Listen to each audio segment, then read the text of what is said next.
మమ్మల్ని పంపిస్తూ వచ్చినాడు. మిమ్మల్ని ప్రేమించినాడు దేవుడు.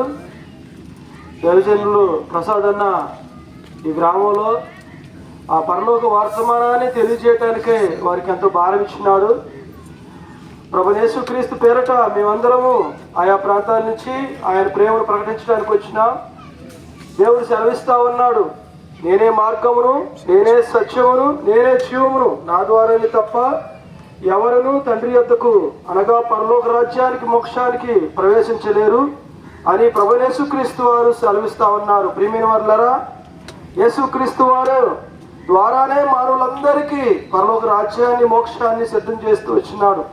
ఆయన మాత్రమే ఎందుకని అంటే ఆయన మనందరి నిమిత్తమై ఈ లోకానికి వచ్చిన పరిశుద్ధుడైన దేవుడు, సృష్టికర్త అయిన దేవుడు. ఆయన ప్రభువైన యేసుక్రీస్తు వారు ఎవరంటే సృష్టికర్త.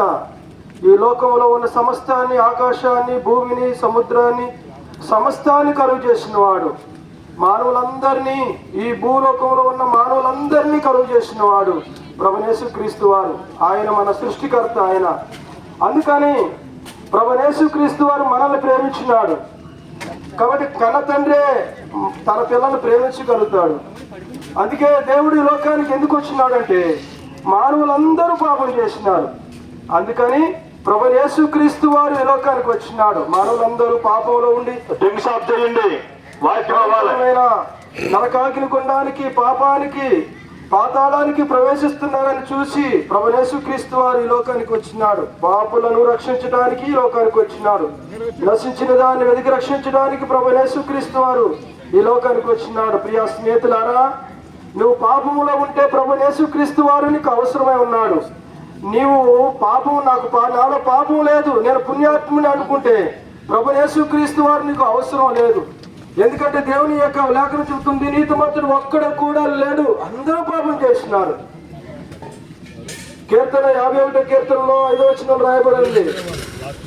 గొప్ప దైవజనుడు చదివిస్తా ఉన్నాడు, నేను పాపంలోనే పుట్టినాను, పాపంలో నా తల్లి గర్భం ధరించిందని. ప్రియ స్నేహితుడా, మానవులందరూ పాపంలో ఉన్నారు. పాపం వల్ల వచ్చి జీవితాన్ని మానవుడు అనిపిస్తున్నాడు. దాని కొరకు ప్రభువైన యేసుక్రీస్తు వారి లోకానికి వచ్చినాడు. మానవులందరినీ ప్రేమించి వారందరి నిమిత్తమే కల్వరి శిలువలో ప్రాణం ఇచ్చినాడు. ప్రియ స్నేహితుడా, యేసుక్రీస్తు నీ పాపముల నిమిత్తమై ఆయన శిలువలో మరణించినాడు. చేతులతో చేయబడిన పాపముల కొరకు చేతులలో మేకులు కొట్టబడ్డాయి. నీవు కాళ్ళతో పరిగెత్తిన పాపముల కొరకు ఆయన కాళ్ళలో మేకులు కొట్టబడ్డాయి. నీ చెడు తలంపులకు ప్రభువైన యేసుక్రీస్తు తలలో ముళ్ళ కిరీటం పెట్టబడింది. నీవు శరీరంతో చేసిన పాపములకు ఆయన శరీరం దున్నబడుతూ వచ్చింది. ప్రియ స్నేహితుడా, యేసుక్రీస్తు రక్తము ప్రతి పాపమును నిర్పాయితులు చేస్తుంది. భయంకరమైన పాపంలో జీవిస్తున్న నా బ్రతుకును కూడా ప్రభు మార్చివేసినాడు. ఈ సంతోషాన్ని, ఈ ఆనందాన్ని, ఈ రక్షణను మీకు తెలియజేయడానికి ప్రభువైన యేసుక్రీస్తు వారు మమ్మల్ని పంపిస్తూ వచ్చినాడు. ప్రభువైన యేసుక్రీస్తు వారే నన్ను రక్షించకపోతే ఏనాడో చనిపోయి నరకాగ్ని గుండంలోకి వెళ్ళిపోయేవాడిని. నా సమాధి మీద ఎప్పుడో గడ్డి మొలిసేది. కానీ ప్రభువైన యేసుక్రీస్తు వారు నన్ను దర్శించినాడు. నెమ్మది లేక, సంతోషం లేక, సమాధానం లేక ఆత్మహత్య చేసుకొని చనిపోదాం అనుకునేవాడిని. ప్రభు అన్నాడు, నీకు ఆశ నేను చనిపోయాను, నువ్వు చనిపోనవసరం లేదు. నువ్వు చేయాల్సింది ఒకటే, నీ పాపల నిమిత్తమై నా దగ్గరకు వచ్చి ఒప్పుకోమన్నాడు. ఒప్పుకున్నాను. నా హృదయంలో ఎంతో సంతోషము నెమ్మది ఇచ్చినాడు. ఈ సంతోషం నీకు కావాలనుకుంటే ప్రభు దగ్గరికి రా. ఈ సంతోష సమాధానాలు ప్రభు నీకు ఇస్తాడు. ఈ లోకంలో ఎక్కడా దొరకదు నీకు ఈ సంతోషం. ప్రభువైన యేసుక్రీస్తు వారు నిజమైన సంతోషం ఇచ్చేవాడు. ఈ లోకంలో ఎక్కడా లేదు. ప్రియ స్నేహితుడా, ప్రభునందు విశ్వాసం ఉంచు, అప్పుడు నీవు నీటి వారందరూ రక్షించబడతారు. వాక్యమును బట్టి ఇక వాక్యమును దేవుడు దీవించిన గాక. ఈ సమయంలో చివరి ప్రార్థన మరి నరసాపురం లాకుపేటలో పరిచయం చేస్తున్నటువంటి రత్నరాజు గారు ప్రార్థన చేస్తారు. చివరి ప్రార్థన అయిన తర్వాత మరి స్థానిక సేవకులు ప్రసాద్ గారు దీవెనిస్తారు. అర్థమైందండి? దీవెనిచ్చిన తర్వాత మనం ఈ యొక్క పరిచర్య, ఈ ప్రొసెషన్ క్లోజ్ చేస్తాము. అది అయిన తర్వాత ఒక చిన్న పల్లవి పాడిన తర్వాత బయటికి వెళ్ళాలి. అప్పుడు డిస్పర్స్. గమనించారండి? ఎక్కడ ఉన్నా ప్రార్థన. ప్రేమగల తండ్రి, పరిశుద్ధమైన దేవ, నమ్మకమైన ప్రభువా, నిన్న నేడు నిరంతరము ఏకరీతిగా మా తండ్రి, మీ ఘనమైనటువంటి నామమును బట్టి మీకు వందనములు, స్తోత్రములు చెల్లిస్తున్నాం. నాయన సర్వలోకములో హెచ్చించబడినటువంటి పరిశుద్ధమైనటువంటి నామమును బట్టి మీకు వందనములు స్తోత్రములు చెల్లిస్తున్నాం. ఇదిగో నాయన విత్తబడిన వాక్యాన్ని జ్ఞాపకం చేసుకోనండి. ఎవరైతే ప్రభా నీ యొక్క మాటలు వింటూ వచ్చినారో నాయన యొక్క మాటలు వారి హృదయంలో మరి చొచ్చుకొని పోయి వారి రక్షించబడుటకు సహాయం చేయండి. అలాగే ప్రభా నీ మాటలు ఎంతో విలువైనవి, అమూల్యమైనవి, పాపిని రక్షించే మాటలు కనుక పరలోకం చేర్చే మాటలు. అటువంటి యొక్క మాటలు ప్రభా ప్రతి ఒక్కరి హృదయంలో భద్రపరుచుకొని నీ కొరకు జీవించుటకు సహాయం చేయండి. విత్తబడిన వాక్యాన్ని ఫలింపు చేయమని ప్రార్థన చేస్తున్నాం. అలాగనే ప్రభా ఇంతవరకు స్వార్థలో నడిపించిన విధానం కొరకే మీకు స్తుతులు చెల్లిస్తున్నాం.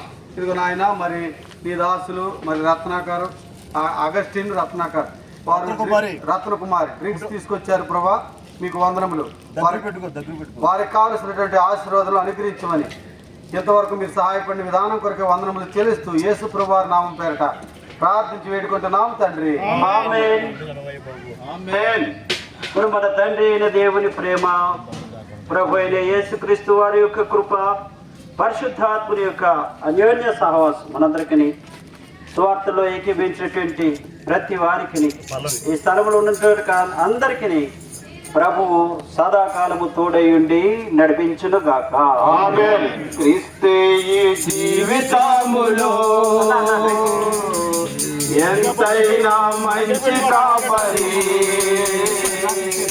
క్రీస్తే ఈ జీవితములో ఎంతైనా మంచి కాపరి, దుఃఖ సుఖంబులను ఆయనే సహాయకుడు మనకు, దుఃఖ సుఖంబులను ఆయనే సహాయకుడు మనకు,